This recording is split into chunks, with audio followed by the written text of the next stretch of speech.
Halo Sobat Pecinta Bahasa semua. Selamat datang di episode pertama Siniar Analisis Wacana Kritis, atau disingkat AWK. Saya Erli Wulandari dari ILT Galeri. Dalam beberapa episode ke depan, kita akan membicarakan bagaimana bahasa bukan sekadar alat komunikasi, tetapi juga jendela untuk memahami kekuasaan, ideologi, dan kehidupan sosial kita sehari-hari. Hari ini, kita akan memulai dari dasar, bagaimana analisis wacana kritis memandang bahasa dan wacana sebagai bagian dari praktik sosial. 3 karakteristik utama AWK. Menurut Norman Fairclough, seorang tokoh utama dalam bidang ini, analisis wacana kritis memiliki 3 karakteristik utama: relasional, dialektikal, dan interdisipliner.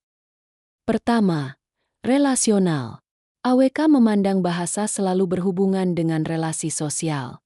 Setiap ujaran, setiap teks, tidak berdiri sendiri, melainkan mencerminkan hubungan antara pembicara dan pendengar, antara lembaga dan masyarakat, antara kelompok yang berkuasa dan yang tidak. Dengan kata lain, bahasa adalah bagian dari cara kita berhubungan, dan sekaligus cara kita memosisikan diri dalam masyarakat. Kedua, dialektikal. Istilah ini menandai hubungan dua arah antara bahasa dan masyarakat. Bahasa tidak hanya mencerminkan realitas sosial, tetapi juga membentuknya. Cara media berbicara tentang kemiskinan, misalnya, tidak hanya melaporkan fakta, tetapi juga membingkai cara kita memahami masalah sosial itu.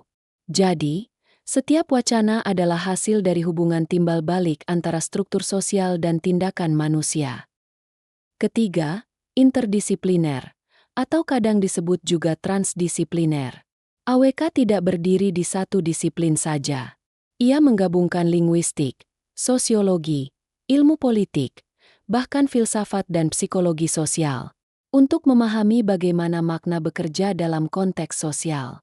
Tujuannya bukan hanya untuk menjelaskan bahasa, tetapi juga untuk memahami dan, bila perlu, mengubah realitas sosial.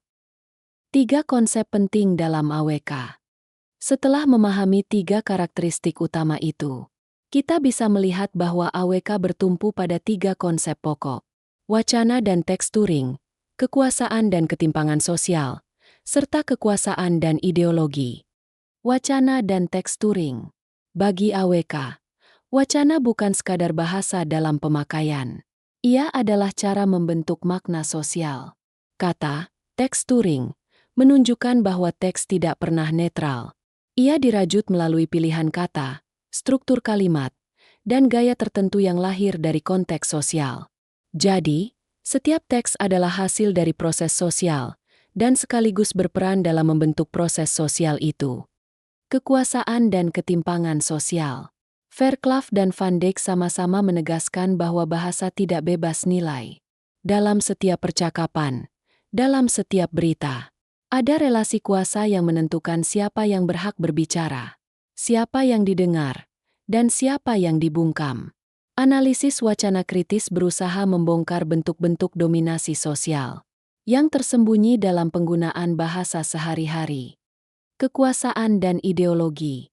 Ideologi di sini tidak selalu berarti pandangan politik, tetapi lebih luas, cara berpikir yang dianggap wajar oleh masyarakat. Melalui bahasa, ideologi dapat beroperasi secara halus, membuat kita menerima ketimpangan sebagai sesuatu yang normal.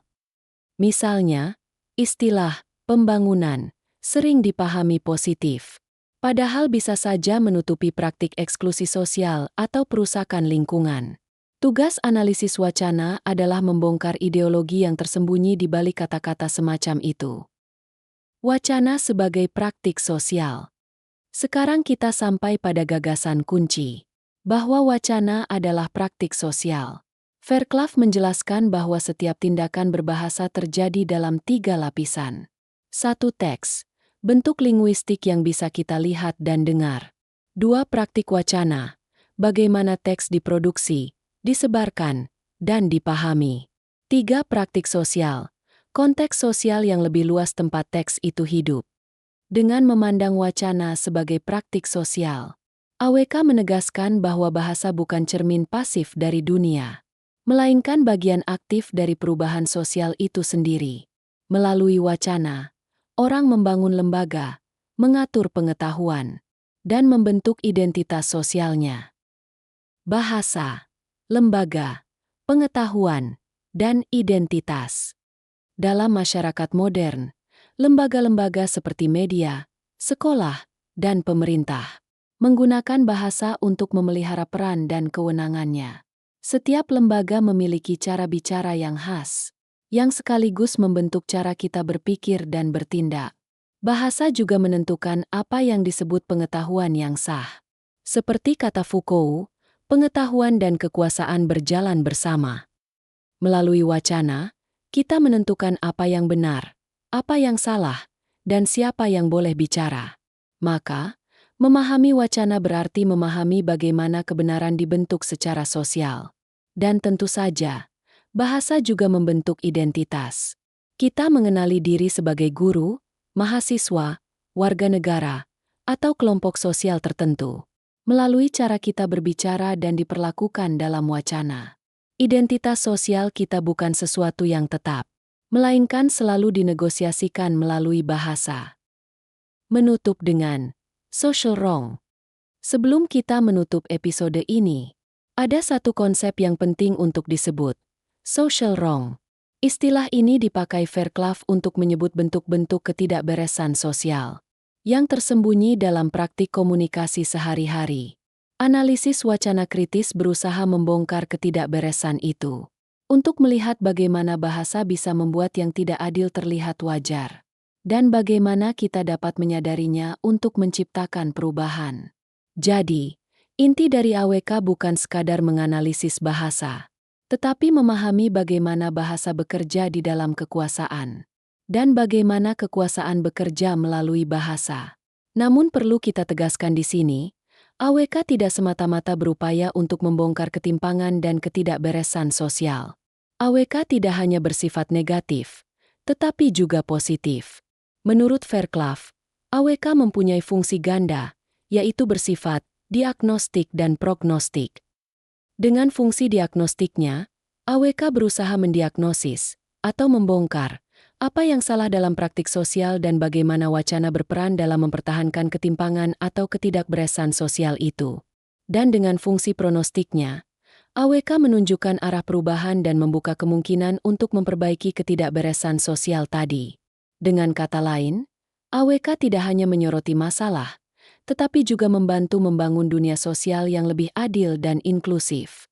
Terima kasih sudah menyimak episode pertama Siniar Analisis Wacana Kritis.